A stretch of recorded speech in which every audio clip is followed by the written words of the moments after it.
Welcome to another episode of Tea with Z. My name is Zamil Solanki, and I am super stoked to be joining you on another episode this morning.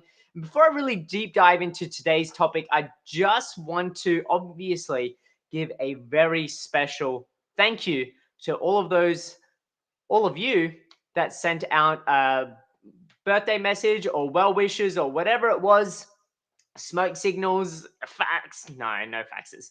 Um, Whatever it was to Tash to say happy birthday. So for yesterday, from my heart to yours, thank you so much for all of the love that you showed her. She definitely felt it, and she definitely really appreciates it. So from her to all of you, thank you so much. Now, if you are watching live, give me a like, give me a heart, because as you know, we're all about the energy exchange on each and every morning with Tea with Z. And we're mixing things up. We're going to play around with the timings a little bit just to do things a little bit differently as we come and round out this year. So likes, hearts, you know the deal. And if you are watching live, drop a hi in the comment section below as well, because interaction drives conversation and conversation drives interaction. And the way in which we can do that is through the comments section. Now, if you are watching from the Limitless Network, and the details are in the description box below, because if you haven't joined the Limitless Network yet, I definitely invite each and every one of you to join, because as you know, it's a group of like-minded people that value health in any way, shape, or form. And it doesn't mean that you have to be a healthcare practitioner or somebody that works specifically in the healthcare field. No, we've got accountants, we've got tattooists, we've got cleaners, we've got pub owners even. And you're probably wondering, well, how is a pub owner? They also own other health studio things and stuff like that as well. But we've got such a diverse range of people. But even, as the pub owner, runs triathlons, takes really good interest in his own health and well-being, so jump on there. The details are in the description box below. And if you are watching from the Limitless Network, definitely, jump on and give us a shout in the comment section. But make sure you head to chat.restream.io/FB first to just grant us permission to do that, because Facebook, in their infinite wisdom, needs us to do that just for groups only. We have no idea why, but that's whatever choice they made. That's what it's all about. So let's dive into today's topic, dealing with the haters. And what really spurred this topic about today was we're getting the NBN installed. We're getting the NBN installed. And as a result of that, everybody I've spoken to, because there was a few appointments that came up, were on my radar to do today.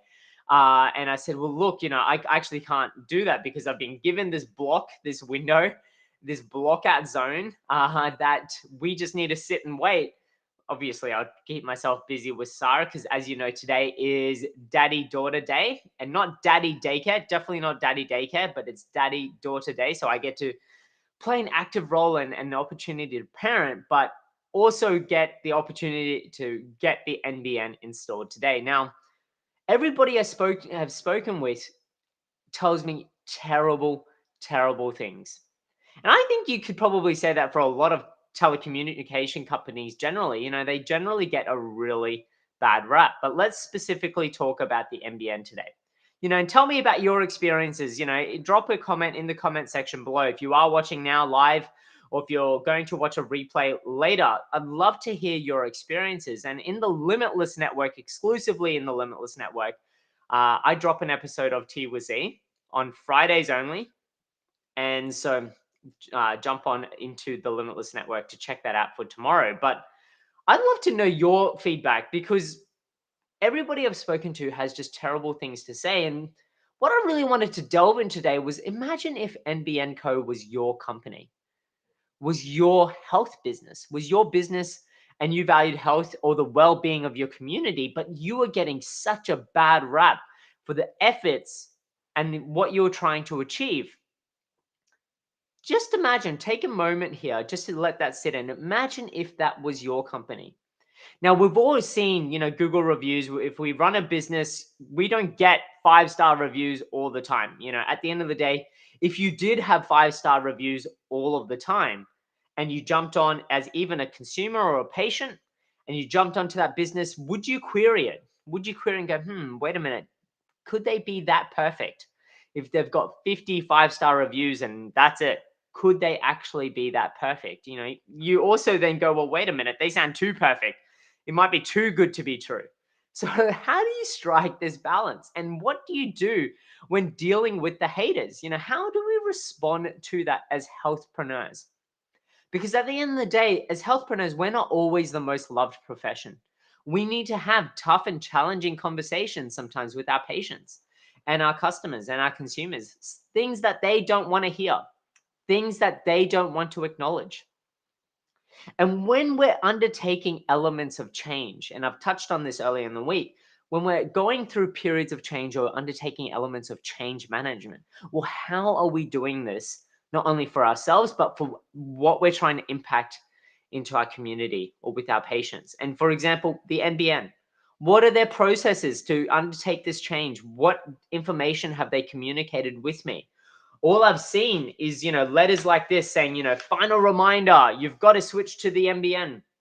And then they provide links in their letter that actually don't work to help guide you through this process. And you're wondering, well, wait a minute, Chish, if they're sending me out communications already with links in their letters that actually don't work, then what is the rest of the process going to be like? Because at the end of the day, if you're trying to ease me into this change management process, but providing me misinformation from the start, then what is the rest of the process going to look like? If the process at step 1 is already failing and broken, then what are the subsequent steps going to look like?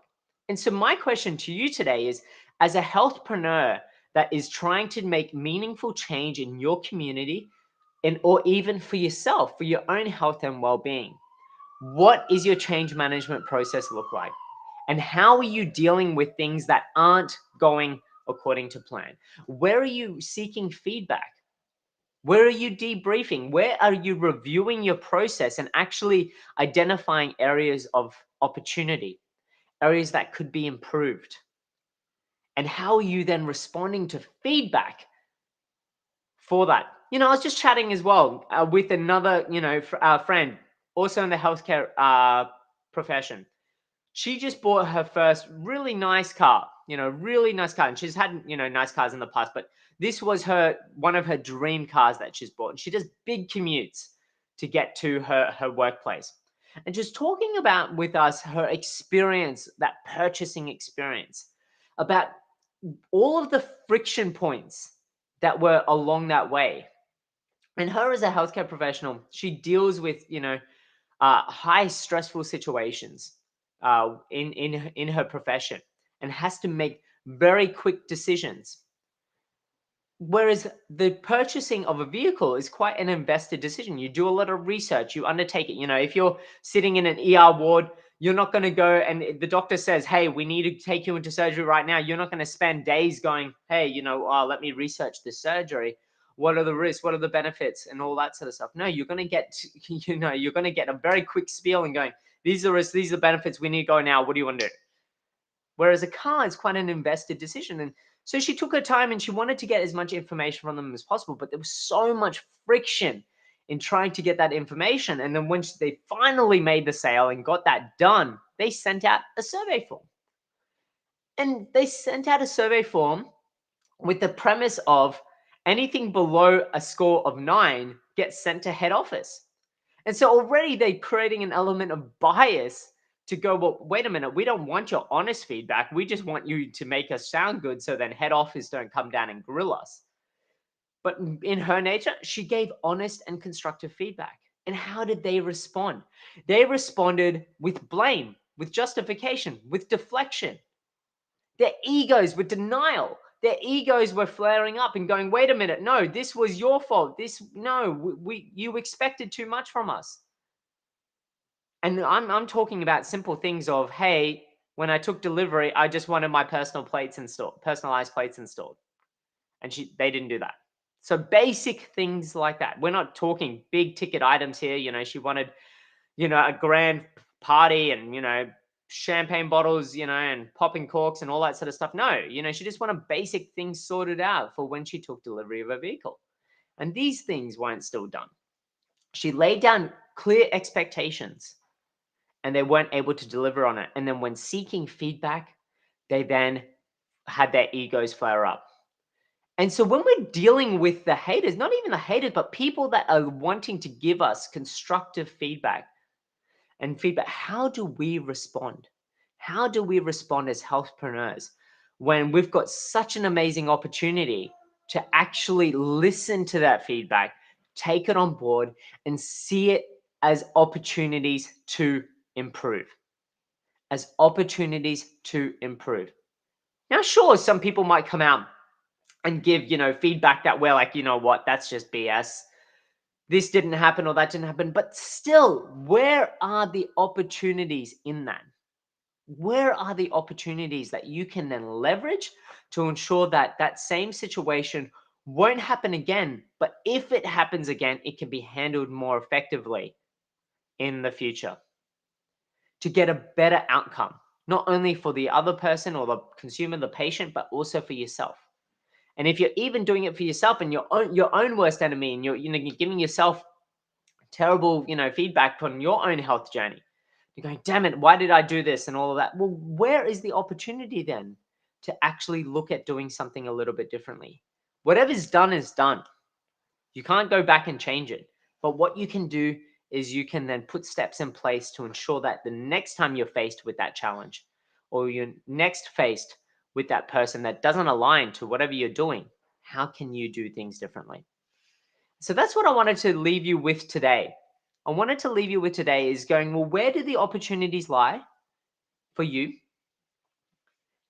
when things, when haters come up? When haters come up. I know, hand on heart, not everybody loves what I do. But at the end of the day, where are the opportunities to explore that? What can I do differently then to ensure that I take lessons from their feedback and look towards what I'm doing in the future? And if there's other things that, at the end of the day, this is a big shout out to each and every one of you watching.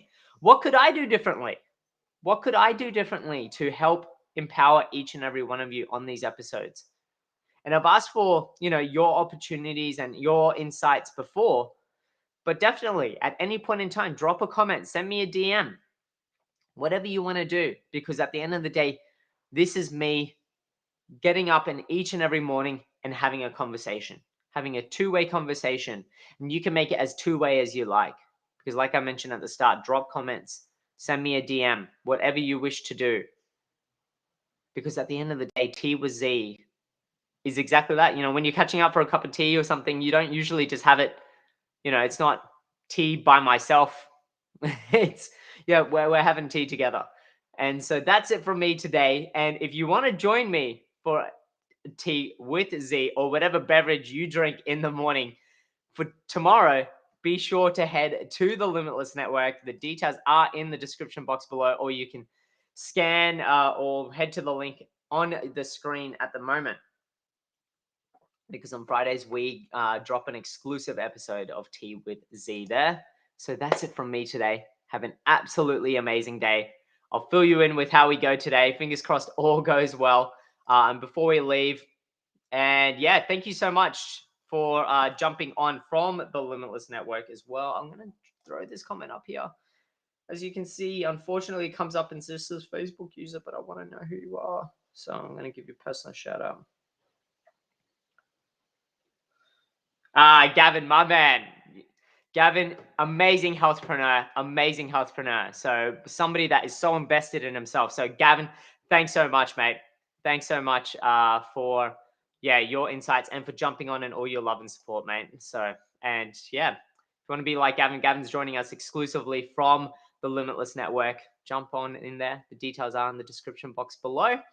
And that's it from me today. Have an absolutely amazing day. Stay safe, stay well, and yeah, I look forward to catching up with you tomorrow.